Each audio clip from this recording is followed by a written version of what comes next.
தமிழக வெற்றிக் கழகத்தின் பொதுச் செயலாளர் புஸ்ஸி ஆனந்த் பற்றி இன்னும் பொதுமக்கள் யாருக்குமே சரிவர தெரியவில்லைன்னு சொல்லப்படுது. விஜய் ரசிகர்கள் மற்றும் தமிழக வெற்றிக் கழக தொண்டர்களும் கூட புஸ்ஸி ஆனந்த் பற்றி முழுமையாக தகவலையும் அறியப்படலைன்னு சொல்லப்படுது. ஒரு காலத்துல விறகு கடை நடத்தி வந்த சாதாரண புஸ்ஸி ஆனந்த் தான் இப்பொழுது கோடீஸ்வரனாகவும் நடிகர் விஜயின் வலதுகரமாகவும் தமிழக வெற்றிக் கழகத்தின் பொதுச் செயலாளராகவும் இருந்துட்டு வராரு. யார் இந்த புஸ்ஸி ஆனந்த்? நடிகர் விஜய் முதுகு பின்னால் என்ன நடக்கிறது?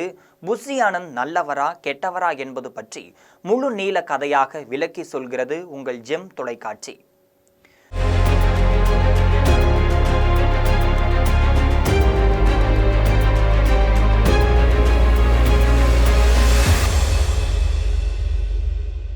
புஸ்ஸி ஆனந்த் பாண்டிச்சேரியைச் சேர்ந்தவர். வன்னியர் சமூகத்தைச் சேர்ந்தவர். 8ஆம் வகுப்பு வரை மட்டுமே படித்திருக்கிறார். முன்னாள் பிரெஞ்சு ஆளுநர் புஸ்ஸி என்பவர் பெயரில் பாண்டிச்சேரியில் புஸ்ஸி என்ற தொகுதி இருக்கிறது. இந்த தொகுதியில் போட்டியிட்டு எம்எல்ஏ ஆனதால் இவர் பெயர் புஸ்ஸி ஆனந்த் என பெயர் பெற்றதாகவும் சொல்லப்படுகிறது. சாதாரண நடுத்தர குடும்பத்தில் பிறந்த புஸ்ஸி ஆனந்த் பாண்டிச்சேரியில் விறகு கடையும் நடத்திட்டு வந்திருக்காரு. இதன் பின்னர் ரியல் எஸ்டேட் தொழிலிலும் செய்து வந்திருக்காரு. தொடர்ச்சியாக வட்டிக்கு பணம் கொடுப்பது அவரது தொழிலாகவே இருந்து வந்தது. புஸ்ஸி தொகுதியில பாத்தீங்கன்னா சுமார் 5000 மக்கள் தொகை கொண்டதாகவும் இருந்துட்டு வந்துச்சு. இங்கு மீனவர் சமுதாயத்தினர் அதிகம். நடிகர் விஜய் சுறா போன்ற படங்களில் மீனவர்களுக்கு ஆதரவாக நடித்ததால் இங்கு விஜய்க்கு ஆதரவாளர்கள் அதிகமாகவே இருப்பதாகவும் சொல்லப்படுது. புதுச்சேரியை பொறுத்தளவுல பாத்தீங்கன்னா 2005 காலகட்டத்தில் தான் காங்கிரஸ் கட்சி இரண்டாகவே உடைந்திருக்கு. புதுச்சேரி அரசியல்ல பிரபலமான கண்ணன் என்பவர் புதுச்சேரி முன்னேற்ற காங்கிரஸ் என்ற கட்சியையும் தொடங்கியிருந்தார். அந்த கட்சி சார்பாக புஸ்ஸி தொகுதியில் போட்டியிட்டு வெற்றி பெற்றவர் தான் இந்த புஸ்ஸி ஆனந்த். இதற்கு முன்னதாக புதுச்சேரி முன்னாள் அமைச்சரும் காங்கிரஸ் பிரமுகருமான அசரப் என்பவர் உதவியாளராக புஸ்ஸி ஆனந்த் பணியாற்றி வந்திருக்காரு. புஸ்ஸி தொகுதியில தேர்தல் நடைபெற்ற சமயத்துல தான் தனது வாக்கு வங்கிக்காக நடிகர் விஜய் ரசிகர்களை ஒருங்கிணைத்து இவர் சில சமூக சேவைகளை செய்து வந்தார். விஜய் ரசிகர்கள் நலத்திட்ட பணிகள் செய்வதற்கு பொருட்கள் உதவி செய்வதன் மூலமாக தான் அவர்கள் மத்தியில் தனக்கென ஒரு இடத்தையும் பிடித்திருந்தார். நடிகர் விஜயின் சித்தப்பா புதுச்சேரியில் வசித்தும் வருகிறார். அவரை பார்ப்பதற்காக தான் நடிகர் விஜய் எப்பொழுதாவது புதுச்சேரி வருவதுண்டும் அந்த சமயத்தில் விஜயுடன் புஸ்ஸி ஆனந்திற்கு அறிமுகமானது கிடைத்திருந்துச்சு. இதன் பின்னர் சென்னை வந்த நடிகர் விஜயின் தந்தை S.A. சந்திரசேகரனிடம் தனது தொகுதியில் விஜய் ரசிகர்களை ஒருங்கிணைத்து ஏராளமான நலத்திட்ட உதவிகளையும் செய்து வருவதாகவும் கூறியிருக்காங்க. புஸ்ஸி தொகுதியில எம்எல்ஏவாக இருப்பதால் தான் A.S. சந்திரசேகர் இவர் அந்த பகுதியின் செயலாளராகவும் பதவியில அமர்ந்திருந்தார். நடிகர் விஜயின் மக்கள் இயக்கம் சார்பாக தொடங்கப்பட்ட விலையில்லா மருந்தகம், நடிகர் விஜயின் படிப்பகம் என அனைத்திலும் புஸ்ஸி ஆனந்த் முன்னின்று பணிகளையும் செய்து வந்ததாகவும் சொல்லப்படுது. இது தவிர கடந்த உள்ளாட்சி தேர்தலில் பார்த்தீங்கன்னா விஜய் மக்கள் இயக்கம் சார்பாக போட்டியிட்ட 169 இடங்கள்ல 115 இடங்கள்ல மட்டுமே விஜய் மக்கள் இயக்கம் வெற்றி பெற்றிருந்துச்சு. இதுல புஸ்ஸி ஆனந்தின் பங்கும் மிகவும் முக்கியமானதாகவும் இருந்துச்சு. கடந்த உள்ளாட்சி தேர்தலில் மிகப்பெரிய வெற்றி கிடைத்ததால தான் நடிகர் விஜய் மனதில் புஸ்ஸி ஆனந்த் முக்கிய இடம் பிடித்ததாகவும் சொல்லப்படுது.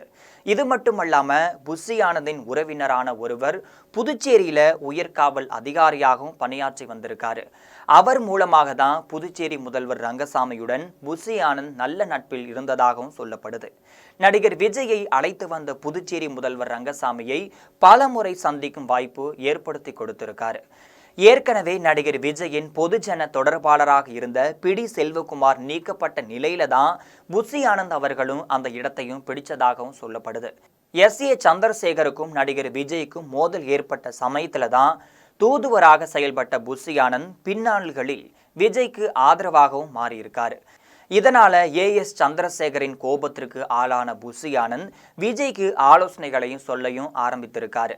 இப்படிப்பட்ட காலகட்டத்தில் தான் நடிகர் விஜய்க்கும் மிகவும் நெருக்கமாக அவரது வலதுகரமாகவும் மாறியிருக்காரு புஸ்ஸி ஆனந்த் அவர்கள். இப்பொழுது நடிகர் விஜய் அவர்கள் ஆலோசனை சொல்வதற்கு 5 பேர் கொண்ட குழு இருந்தாலும் கூட புஸ்ஸி ஆனந்த் என்ன சொல்றாரோ அதை மட்டும் தான் நம்புவாராம். புஸ்ஸி ஆனந்த் சொல்வதை தான் விஜய் செய்வாராம் என்ற நிலையில இருந்திருக்காரு. புஸ்ஸி ஆனந்த் அவர்கள் தீவிரமாக களப்பணியை செய்வதாகவும் எப்பேற்பட்ட கடுமையான பணியா இருந்தாலும் புஸ்ஸி ஆனந்த் அவர்கள் எளிமையாக முடிக்கக்கூடிய திறமை படைத்தவராகவும் இருந்துட்டு வந்தார். தற்பொழுது தமிழக வெற்றி கழகத்தின் அனைத்து வேலைகளுமே அவரை தலைமை தாங்கி நடத்திட்டு வந்திருக்காரு. இது மிகப்பெரிய சாதனையாகவும், குறிப்பாக மதுரை மாநாட்டை புஸ்ஸி ஆனந்த் முன்னின்று வெற்றிகரமாக நடத்தியிருப்பதாகவும் ஒரு வகை சாதனையாகவே பார்க்கப்பட்டு வருது. அதே சமயம் புஸ்ஸி ஆனந்திற்கு இன்னொரு பக்கமும் இருக்கிறது.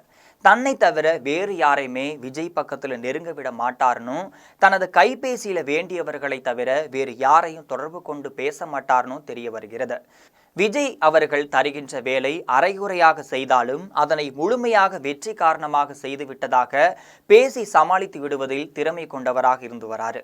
அதே சமயத்துல தான் விஜய் மனதில் என்ன நினைக்கிறாரோ அதை புரிந்து கொண்டு செயல்படும் திறமை மிக்கவராகவும் புஸ்ஸி ஆனந்த் அவர்கள் இருந்து வராரு. புஸ்ஸி ஆனந்த் பாண்டிச்சேரியில இருந்த காலகட்டத்தில் தான் ஏராளமான வில்லங்க பிரச்சனைகளையும் சிக்கியிருக்காரு. இது தொடர்பாக பத்திரிகைகளிலும் பல செய்திகளும் வந்திருக்கு. தற்பொழுது தமிழக வெற்றி கழகத்தின் பொதுச் செயலாளராக பணியாற்றி வருகின்ற புஸ்ஸி ஆனந்த் மீது ஏராளமான கட்சி நிர்வாகிகள் அதிருப்தியில் இருப்பதாகவும், திரைக்கு வராத உண்மை இருப்பதாகவும் தெரிய வருது. அவர் தனக்கு வேண்டிய சிலரை மட்டுமே வைத்துக்கொண்டு மற்றவர்களை புறக்கணித்து வருவதும் நிர்வாகிகள் மத்தியில் கடுமையான கொந்தளிப்பை ஏற்படுத்தி இருக்குது. இது மட்டுமல்லாமல் விஜய்க்கு மற்றொரு வலதுகரமாக செயல்படக்கூடிய ஜான் ஆரோக்கியசாமிக்கும் புஸ்ஸி ஆனந்திற்கும் தொடர்ந்து மோதல்கள் ஏற்பட்டு வருவதாகவும் தகவல் வெளியாகியிருக்கு. புஸ்ஸி ஆனந்த் குறித்து முன்னதாகவே ஜான் ஆரோக்கியசாமி பேசிய ஆடியோ ஒன்று வைரலாகி மிகப்பெரிய சர்ச்சையும் கிளப்பியிருந்துச்சு. ஒட்டுமொத்தமாக விஜயின் ஆளிலால் அழகு ராஜாவாக இருக்கும் புஸ்ஸி ஆனந்த் நல்ல பணியாளராகவே இருந்துட்டு வந்தாரு. ஆனால் அதே சமயத்துல தான் மிகவும் குதர்க்கரமானவர் அவரை விஜய் முழுமையாகவே நம்புவது ஆபத்து என நடிகர் விஜயை பொறுத்த மட்டில் அவருக்கு நல்ல வழிகாட்டியாக அவரது உத்தரவுகளையும் களத்தில் இறக்க செய்யும் அளவுக்கு இன்னும் சிலர் அவருடைய இணைய வேண்டும் என்பதுதான் அரசியல் பார்வையாளர்களின் கருத்தாகவே இருந்துட்டு வருது.